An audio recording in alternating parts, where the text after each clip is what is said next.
আসসালামু আলাইকুম। আমাদের রাস্তাঘাটের অবস্থা তো আপনারা দেখছেন, তো আসলে সেজন্য নৌকাতেই মোরগ ডেলিভারি দিতে যাচ্ছি। আসলে অনেকের বাসায় পুরুষ মানুষ থাকে না অনেক সময়, তো তাদেরও তো আসলে মুরগি খেতে ইচ্ছে করে, তো সেজন্য আসলে তারা আমাকে অর্ডার করে ফোন দিয়ে। তো আমি আলহামদুলিল্লাহ আমার নিজেরও বেচা কিনা হয় এবং মানুষের খেদমত করাও হয়। তো সেই সুবাদে আজকে একটা মোরগ নিয়ে যাচ্ছি একটা ডেলিভারি দেওয়ার জন্য। তো এই বিষয়টা নিয়ে আসলে অনেকের মধ্যে অনেক কিউরিসিটি এবং অনেকে হাস্যরসিক ভাবেই বলে এখন মোরগ নিয়ে এবারই বাড়ি দৌড়ায়, কিন্তু মূল বিষয় হলো ভাই, মানুষকে আমরা জাজমেন্ট করি তার বাহিরের বিষয়গুলোই দেখে, কিন্তু আসলে ভিতরগত বিষয়গুলো কেউ দেখে না। আপনি দেখেন এই নৌকাতেই কিন্তু আব্রাহাম লিঙ্কন লাকড়ি কেটে কাঠ কেটে এরপরে বিক্রি করে সে আমেরিকার প্রেসিডেন্ট হয়েছে, এবং সে মানুষের যে ব্যাগ এগুলো এই নৌকাতেই টেনে এরপরে এই নৌকাতেই বহন করে সে কিন্তু আজকে আমেরিকার প্রেসিডেন্ট হয়েছে। তাই মানুষ কখন কি হয়ে যায়, কখন কি করে ফেলে, সেটা একমাত্র আল্লাহ তালাই জানে, এবং আল্লাহ তালাই জানে মানুষকে সফলতার কোন জায়গায় নিয়ে যায়, এবং আল্লাহ তালা চাইলে মানুষকে সফলতার সর্বোচ্চ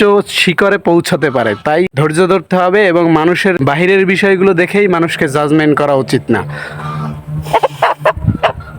তো যাই হোক, সুন্দর মোরগটা নিয়ে যাচ্ছি আলহামদুলিল্লাহ ডেলিভারি দেওয়ার জন্য। গ্রামের আঁকা বাঁকা মেঠো পথ হেঁটে চলে যাচ্ছি সুন্দর মোরগটা ডেলিভারি দিতে। তো পথিমধ্যে আসলে মিনিমাম 10 থেকে 15 জনের সাথে কথা বলতে হয়েছে, এটা কি মুরগি, তো কি জাত, তুমি তো এখন ফেসবুক ইউটিউব টিকটকে ভাইরাল ব্যক্তি, মানে এলাকায় মোটামুটি একটা সারা ফেলছি আলহামদুলিল্লাহ, যে মোটামুটি মোরগ বিক্রেতা এবং মুরগি বিক্রেতা, মানে মানুষের এরকম একটা ধারণা হয়েছে মুরগি মানেই সাইফুল, এরকম একটা অবস্থা। তো দোয়া করবেন আপনারা যাতে আলহামদুলিল্লাহ সুন্দরভাবে সৎভাবে এভাবে এগিয়ে যেতে পারি। তো চলে আসছি কাস্টমার লোকেশনে। তো মোরগটা আসলে ছোট ভাইয়ের কাছে পৌঁছাই দিলাম। সিয়াম, মোরগটা কেমন হয়েছে? মোরগটা অনেক সুন্দর, ওজনও ভালো, আজকে খাওয়া আইডিয়া। ঠিক আছে, ধন্যবাদ। আসসালামু আলাইকুম।